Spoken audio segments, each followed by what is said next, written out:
তোমাদের ছোট্ট একটি গল্প বলি। একদিন এক লোক সার্কাস খেলা দেখতে যেয়ে দেখে এক বিশাল এক আকৃতির এক হাতিকে ছোট্ট একটা দড়ি দিয়ে বেঁধে রাখা হয়েছে।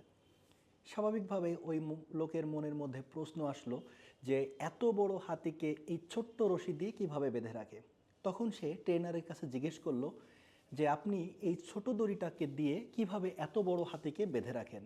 তখন ট্রেনার বলল যে আমি যখন এই হাতির বাচ্চাটিকে খুব ছোট অবস্থায় নিয়ে আসি তখন আমি এই দড়িটা দিয়ে তাকে বেঁধে রাখতাম।